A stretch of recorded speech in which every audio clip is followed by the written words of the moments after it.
Hello guys, welcome back to Stein TV. In today's video, we are sharing with you 8 things people think it is not what happens in ancient Rome as we bring to you today. The ancient Roman empires is what we discuss today into details and please do consider sharing with us your own viewpoints and subscribing, sharing the video as well as we get back to you. 8 Things People Get Wrong About Ancient Rome. From gladiators to vomitoriums, delve into Rome's most persistent myths and find out what really happened. Ancient Rome maintains a grip on pop culture, from Hollywood blockbusters to video games. Since its establishment in 31 BC, the Roman Empire exerted its influence throughout the Mediterranean and beyond. But what if the Rome we think we know, complete with deadly arenas, decadence, and marble statues, is more fiction than fact? From not-so-deadly gladiator tournaments to the real purpose of the vomitorium, here's the truth behind 8 myths about ancient Rome. Myth number 1. Gladiators always fought to the death. In contrast to the kill or be killed depiction of gladiator combat in films, not every bout was a fight to the death. In his book Naked Statues, Fat Gladiators, and War Elephants, historian Garrett Ryan estimated that gladiators died in only 1/5 of fights. It simply didn't pay to have fighters die in the arena, dead gladiators couldn't earn money. Every death came at a financial loss to the lanista, or individual who owned, hired out, and maintained a gladiator troupe. 2 gladiators enter, only one leaves alive, right? Think again. That's not to say gladiator fights were safe. They were a blood sport, after all, and every battle could lead to severe injury and the dangerous infections that often accompanied them. Myth number 2. The vomitorium was a room where Romans purged after feasting. According to popular imagination, ancient Romans overindulged in lavish feasts. They ate so much that they had a special room in their villas where they could purge themselves before gorging again, the vomitorium. Vomitoria really existed, but they had nothing to do with emesis. Instead, the vomitorium was an architectural feature of amphitheaters and arenas. The space enabled spectators to enter and exit the structure efficiently. Myth number 3. Ancient Roman statues were meant to be white. Most people picture ancient statues as serene figures in smooth, white marble. But that colorless look is more accident than artistry. The Roman world was in living color, as were its busts and sculptures. Artists applied layers of vivid paint to their marble artwork to depict everything from skin tones to sideburns. The paint faded over time, giving sculptures their colorless appearance today. Myth number 4. Nero played the fiddle while Rome burned.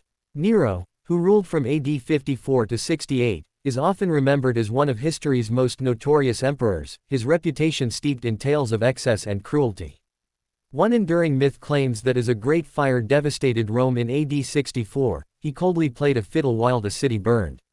These notorious Roman emperors became ghostly legends. It's a vivid image, but also a fictional one. The main sources describing Rome's Great Fire were written long after the event, meaning there were no eyewitnesses to confirm the infamous tale. Moreover, fiddles didn't even exist until the Middle Ages. In reality, Nero seems to have taken the fire seriously. He wasn't in the city when it started, but when news reached him, he raced back to Rome and did what he could, including trying to slow the flames and providing relief to those impacted. Myth number 5. Roman women were confined to the home.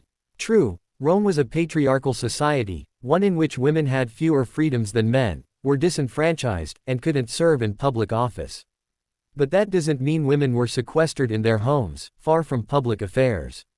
Instead, Roman women found ways to control their lives, like owning property. Julia Felix was one such woman, and she owned buildings and a bathhouse in Pompeii just before the city's destruction in AD 79. Though lacking legal rights, some women exerted influence over politics, especially the wives, sisters, and daughters of emperors and senators. They weren't the only ones. In 195 BC, women took to the streets of Rome to protest the Lex Appia, a law that limited what they could wear. Myth number 6. Everyone in the Roman Empire looked and spoke the same. At its peak in the 2nd century, the Roman Empire stretched from modern-day England to Turkey. It encompassed different people, cultures, and languages, including Aramaic, Greek, and Gaulish. People moved within the empire, too. In 1901, the remains of an elite Roman woman were discovered in York, England. Over a century later, an analysis of her skeleton enabled researchers to determine that she was likely of North African descent. She wasn't alone. Hadrian's Wall, commonly known as the border of Roman Britain, counted African soldiers as some of the troops So operating guys, it. thank you so much for Even emperors watching. didn't These are always the come from 8 the myths Italian people do peninsula. have Trajan about was born in modern-day ancient Spain, Rome, while and those are Septimius Severus hailed from what misconceptions. is I now hope it Libya. is all Myth understood, number 7. and you can Early as Christian well share martyrs with were us mainly some slaughtered of in the the myths Colosseum. people do think In the it story is of early all a Christianity, one misconception chapter about stands out, ancient Rome. that martyrs As were we do cruelly, more brutally research, tortured bringing and to killed in you the more Colosseum. historical There context simply isn't any globally, historical as evidence it has that this happened happened at the in Colosseum. ancient Instead, places around other the world. venues in Rome, So like the guys, thank you Circus so much. Maximus, Don't and forget the to provinces subscribe, had been the like, and staging share the ground for some video, religious as we executions. bring forth many Nonetheless, other tales of martyrdom at the upcoming videos. Colosseum cropped up Do in the ask 5th your question century, if there and is by any, then, and request for Christianity any had video already been if adopted as an there is official any religion. as well. By the 16th century, the Catholic Church had elevated the Colosseum to a sacred site, supposedly anointed by the spilled blood of the martyrs. Myth number 8. Rome fell in AD 476. According to the conventional story, the Roman Empire fell in the 5th century when the Germanic king Odoacer deposed Emperor Romulus Augustulus. It technically wasn't the end of the Roman Empire. In AD 330, the empire had split into two parts: the Western Empire, based in Rome, and the Eastern Empire, based in Constantinople. Though Romulus Augustulus had been usurped in 476, Zeno, the emperor of the Eastern Empire, had not. This part of the empire survived as the Byzantine Empire for the next millennium. Some have argued that the fall of the Western Empire has been overstated.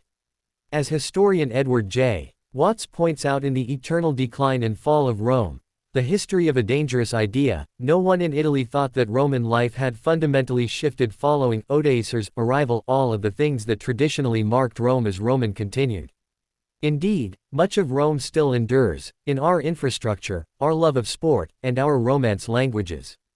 But even as Rome has survived in surprising ways, these inaccurate, long-standing myths don't have to.